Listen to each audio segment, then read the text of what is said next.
Banking companies act 1997 میں ایک list بھی دی ہوئی ہے جو اوفینسز اور ان پر سزاؤں کے متعلق ہے۔ Discuss the provision relating to offences as listed under banking companies act 1997۔ اس ایکٹ کے سیکشن 19 کے تحت بینکنگ کوڈ کو اوفینسز پر ایسے ہی سزائیں دینے کا مکمل اختیار ہے جیسے کریمنل کیسز میں سیشن کورٹ کے پاس اختیارات ہوتے ہیں۔ ہم آلریڈی یہ پڑھ چکے ہیں کہ ان کے پاس سول اور کریمنل دونوں طرح کے اختیارات ہوتے ہیں، چونکہ جب اوفینسز ہوں گے تو یہ ایک فوجداری معاملہ ہے اور اس میں ان کے پاس کریمنل جوریسڈکشن ایکسرسائز کرنے کا ایسے ہی اختیار ہوگا جیسے کہ سیشن کورٹ کو ہوتا ہے۔ بینکنگ کمپنیز کے معاملے میں کسٹمرز کی طرف سے جو جرائم ہو سکتے ہیں ان میں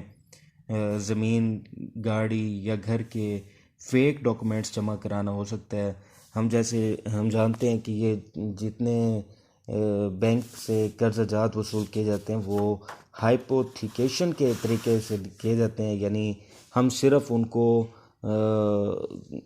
اپنی پراپرٹی کے کاغذات شو کرا دیتے ہیں، نہ ہی قبضہ دیتے ہیں، نہ ہی اونرشپ منتقل کرتے ہیں، صرف ان کے پاس ڈاکومنٹس جمع ہوتی ہیں۔ اور اگر وہ ڈاکومنٹس ہی فیک ہوں تو اس کا مطلب ہے ڈاکومنٹس بھی فیک ہیں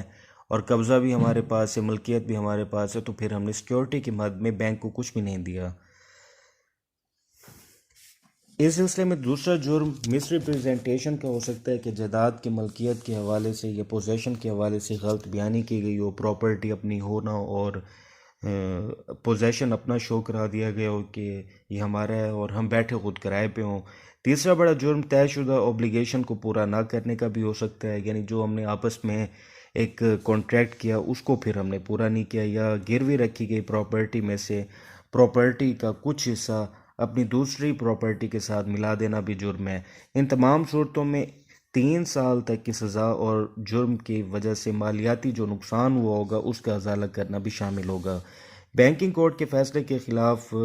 ججمنٹ ڈیٹر فیصلے پر عمل درآمد یا سزا کے اطلاق میں رکاوٹ بنے تو اسے مزید 1 سال تک کی قید اور جرمانے کا سامنا ہو سکتا ہے، یعنی جب وہ اس سزا کا اطلاق کر رہے ہیں تو وہ درمیان میں رکاوٹ بننا چاہ رہا ہے یا وہ جو رقم قابل ادا ہے وہ ادا نہیں کرتا تو مزید 1 سال تک اسے قید اور جرمانہ ہو سکتا ہے۔ جرمانے کی رقم ادا کرنے کے لیے اگر وہ جعلی چیک دے دیتا ہے تو یہ ایک اور جرم ہو جائے گا، یا وہ ایک ایسا چیک دیتا ہے جس کے کھاتے میں کچھ بھی نہیں پڑا ہوا اور ڈس آنر ہو جاتا ہے تو مزید اسے 1 سال تک کی سزا کا سامنا ہو سکتا ہے۔